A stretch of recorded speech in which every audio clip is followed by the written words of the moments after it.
నడిపేది కాదు. కానీ ఇప్పుడు ఎవరికీ తెలియకుండా ఆన్ ఆఫ్ సడన్ చాలా చాలా ఈజీగా పని ఫినిష్ చేసింది హైడ్రా. ఏ అధికారి కూడా గత 10 సంవత్సరాల సాహసం చేయలేదు. కానీ హైడ్రా, రంగనాథ్ నేతృత్వంలోని హైడ్రా మాత్రం ఈ పనిని చాలా ఈజీగా ఫినిష్ చేసింది.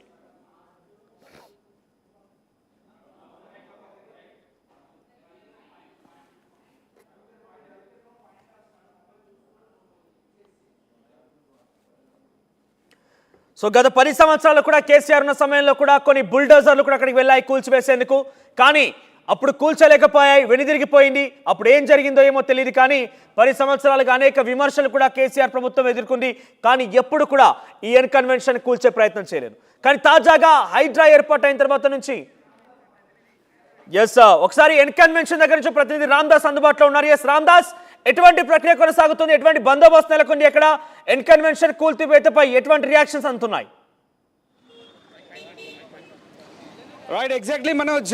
హైడ్రా దూకుడు పెంచుతోంది తెలంగాణలో. హైడ్రా ఒక సంచలనం అని చెప్పొచ్చు. ప్రస్తుతం మనం ఎన్ కన్వెన్షన్ సెంటర్ దగ్గర ఉన్నాం. ఎన్ కన్వెన్షన్ సెంటర్ దగ్గర హీరో నాగార్జునకు చెందినటువంటి ఈ ఎన్ కన్వెన్షన్ సెంటర్ను ఇవాళ హైడ్రా అధికారులు కూల్చివేతలు ప్రారంభించారు. దాదాపు 10 ఎకరాల విస్తీర్ణంలో ఉంటే ఈ ఎన్ కన్వెన్షన్ సెంటర్లో తుమ్మిడికుంటలో 3.5 ఎకరాలు బఫర్ జోన్లో అక్రమంగా నిర్మించినట్టుగా ఫిర్యాదులు అందాయి. ప్రస్తుతం మనం చూస్తున్నాం పోలీసుల బందోబస్తు నడుమ అధికారులు కూల్చివేతలు ప్రారంభించారు. ఉదయం నుంచే కూడా భారీ ప్రొక్లైనర్లు, బుల్డోజర్లు కూల్చివేత ప్రక్రియను ప్రారంభించాయి. మనకు తెలిసిందే హైడ్రా దడ పుట్టిస్తుంది. హైదరాబాద్ వ్యాప్తంగా ఉన్నటువంటి అక్రమ కట్టడాలపై హైడ్రా ఉక్కుపాదం మోపుతుంది.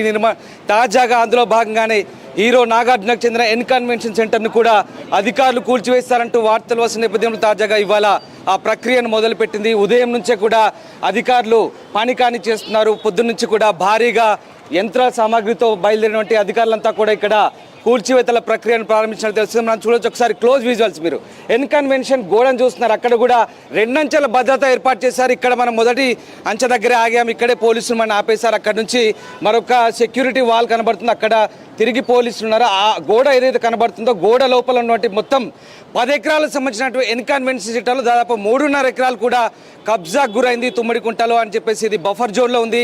FTL లెవెల్, ఫుల్ ట్యాంక్ లెవెల్లో ఉన్న కారణంగా దీన్ని కూల్చివేసినట్టుగా హైడ్రా అధికారులు చెప్తున్నారు. అయితే హీరో నాగార్జున చెందిన ఎన్ కన్వెన్షన్ సెంటర్ నుంచి గతం సంబంధించి కూడా చాలా ఫిర్యాదులు అందాయి గతం నుంచి కూడా. అయితే బీఆర్ఎస్ సర్కార్ హయాంలో నాగార్జున ఎన్ కన్వెన్షన్ సెంటర్ను కూల్చే ప్రయత్నం చేసినప్పటికీ అది సాధ్యం కాలేదు.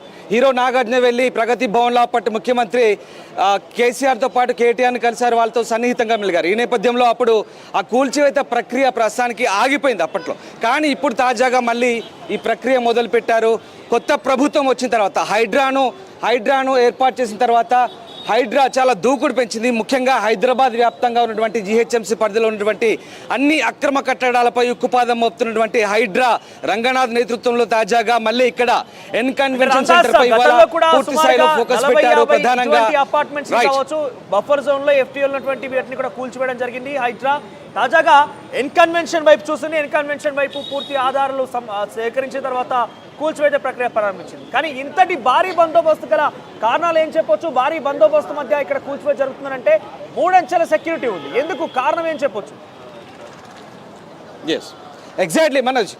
3 అంచెల భద్రతా సెక్యూరిటీ వ్యవస్థను ఏర్పాటు చేస్తారు. ఎందుకంటే సెలబ్రిటీ నాగార్జున ఇక్కడ ఆయన అభిమానులు కూడా వచ్చే అవకాశం ఉన్న నేపథ్యంలో కూడా, అంటే అది సాధ్యమయ్యే పని కాదు. అక్రమ కట్టడాలకు సంబంధించి అభిమానులు ఎవరు అడ్డుకునే పరిస్థితి ఉండదు. కానీ నాగార్జున సంబంధించినటువంటి ఏదైతే కట్టడ నిర్మాణం ఉందో దీని లోపలికి మీడియాని అనుమతించే అవకాశం లేదు. ఎందుకంటే అది ఏ రకంగా ఉంది, దాని కన్స్ట్రక్షన్ ఏ రకంగా ఉందని పూర్తి స్థాయి తీసుకునే అవకాశం కూడా లేదు. ఎందుకంటే పోలీసులు పూర్తి స్థాయి భద్రతా ఏర్పాట్లు అయితే చేస్తారు. ప్రస్తుతం మనం ఇక్కడ మాదాపూర్లో ఉన్నటువంటి మెయిన్ రోడ్ కానుకున్నటువంటి ఇక్కడే గేట్ దగ్గర ఉన్నాం. ఇక్కడే పోలీసులు, మీడియా హడావుడి కూడా కనిపిస్తుంది. పెద్ద ఎత్తున మీడియా ప్రతినిధులంతా కూడా చేరుకున్నారు. ఇప్పటికే కవరేజ్ సంబంధించి స్థానికులు కొంతమంది నాగార్జున కట్టడం కూల్చివేస్తున్నారంటే ఏం జరుగుతుందంటూ కూడా చూసేందుకు వచ్చినటువంటి జనాలు మనం ఇక్కడ ఒకసారి గమనించవచ్చు. ముఖ్యంగా ఈ నాగార్జున కట్టడం కూల్చివేత సంబంధించి అయితే ప్రధానంగా ఎప్పటి నుంచో వార్తలు వస్తున్నాయి. కూల్చివేశారంటూ వార్తలు వస్తున్న నేపథ్యంలో ప్రస్తుతానికి ఇవాళ దీనికి సంబంధించిన అక్రమ కట్టడానికి కూల్చివేత సంబంధించినటువంటి నిర్ణయం హైడ్రా తీసుకోవడంతో పెద్ద ఎత్తున ఇక్కడ పోలీసులు అయితే మోహరించారు. భారీగా పోలీసులు మోహరించడంతో పాటు లోపల బుల్డోజర్లు అయితే తమ పని కానిస్తుంది.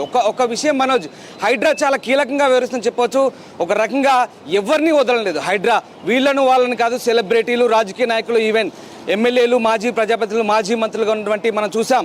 కేసీఆర్ ధన్వాడ ఫామ్ హౌస్ అని కూడా దానికి సంబంధించి కూల్చివేతలు జరుగుతున్నాయి. మరోవైపు మంత్రి పొంగులేటి ఏకంగా తన ఫామ్ హౌస్ ఉందని నిర్ధారించుకుంటే కనుక కూల్చివేయచ్చు అంటూ ఆయన కూడా నిన్న అధికారులు నేపథ్యంలో తాజాగా హైడ్రా చేపట్టినటువంటి పైన ప్రతిపక్షాలు కూడా మండిపడుతున్నాయి, పలు ఆరోపణలు కూడా చేస్తున్నాయి. తాజాగా హైడ్రాకు సంబంధించినటువంటి ఈ రోజు ఆపరేషన్ ఎన్కన్వెన్షన్ కూల్చివేతపై అటు హీరో నాగార్జున నుంచి కావచ్చు, వారి కుటుంబం నుంచి కావచ్చు, ఏదైనా రియాక్షన్స్ అందుతున్నాయా?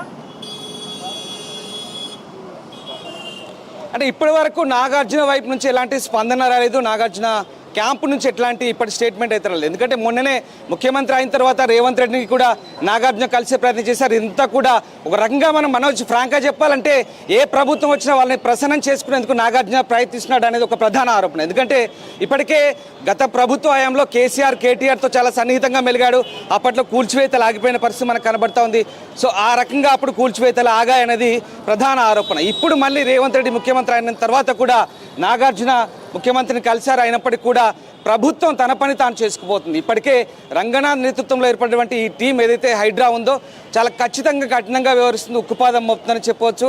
ఇక్కడ చిన్న పెద్ద అని తేడా లేకుండా, సెలబ్రిటీలు, రాజకీయ నాయకులను తేడా లేకుండా తన పని తాను కానిచేస్తుంది ప్రభుత్వం. అయితే దీనికి సంబంధించి జనం కోసం సంస్థ అధ్యక్షుడు కసిరెడ్డి భాస్కర్ రెడ్డి ఇచ్చినటువంటి ఫిర్యాదు, హైడ్రా కమిషనర్ రంగనాథ్కి ఇచ్చిన ఫిర్యాదు నేపథ్యంలోనే ఈ ఎన్కన్వెన్షన్ కూల్చివేత కొనసాగుతున్నట్టుగా తెలుస్తుంది. మొత్తం తుమ్మిడికుంట చెరువు దాదాపు 29 ఎకరాల 24 గుంటల్లో ఉన్నట్టుగా తెలుస్తుంది. దీనికి సంబంధించి ఎఫ్టీఎల్ బఫర్ జోన్ ఈ ప్రాంతంలో దాదాపు 3.5 ఎకరాల్లో ఇది విస్తరించి అక్రమంగా కట్టాడంటూ 10 ఎకరాల్లో కట్టడం అయితే ఉంది. అయితే 3.5 ఎకరాలు బఫర్ జోన్ పరిధిలోకి వస్తుందంటూ ప్రధాన ఆరోపణ. ప్రస్తుతానికి కూల్చివేత సంబంధించి నాగార్జున క్యాంపు నుంచి అయితే ఎట్లాంటి రియాక్షన్ స్పందన అయితే లేవు. లోపల బహుశా నాగార్జున మేనేజర్ కానీ, నాగార్జున సంబంధించిన సిబ్బంది కానీ, ఎవరైనా కన్వెన్షన్ సంబంధించిన మేనేజర్లు, సిబ్బంది కానీ ఉండే అవకాశం ఉంది. కానీ ప్రస్తుతానికైతే బయటికి ఎవరు వచ్చి మీడియా ముందు వచ్చే పరిస్థితి కనబడలేదు. ఎందుకంటే అక్రమ కట్టడం అంటూ కూడా ఎప్పుడో అధికారులు దీన్ని గత ప్రభుత్వ హయాంలోనే మనం చూసాం. ఒకసారి మనం పోలీసులు చూడొచ్చు, సెక్యూరిటీ ఏ రకంగా ఏర్పాటు చేస్తారు, ఏ రకమైన సెక్యూరిటీ ఉంది. ఇక్కడ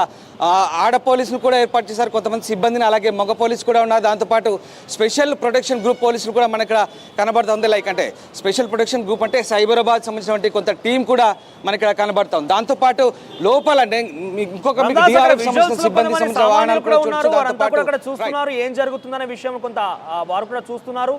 పక్కనటువంటి సామాన్యులతో ఒకసారి మాట్లాడించే ప్రయత్నం చేస్తాను. రైట్, ఎస్, ఒకసారి మన ఇక్కడ కొంతమంది సాధారణ ప్రజానికం ఉన్నారు. ఏం జరుగుతుంది అసలు ఒకసారి తెలుసుకునే ప్రయత్నం చేద్దాం. బ్రదర్, నాగార్జున సంబంధించిన ఎన్కన్వెన్షన్ సెంటర్ కూల్చివేస్తా ప్రక్రియ ప్రారంభమైంది. గతంలో కూడా కూల్చివేశారని అనుకున్నారు కానీ సాధ్యమయ్యే పరిస్థితులు. ఇప్పుడు ఏమంటారు మీరు? ఈ కూల్చివేత సరైందేనా? మీ అభిప్రాయం ఏంటి? నేను ఒక బీజేపీ కార్యకర్తని.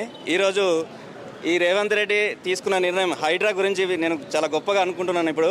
ఎందుకంటే గత ప్రభుత్వాలు చూస్తే కనుక చంద్రబాబు నాయుడు కానీ, వైఎస్ఆర్ రాజశేఖర రెడ్డి కానీ, గత 10 సంవత్సరాలుగా పాలించిన కేసీఆర్ కానీ ఇంతవరకు దీనిపై ఎలాంటి చట్టంగా ఎలాంటి చర్యలు తీసుకోలేదు.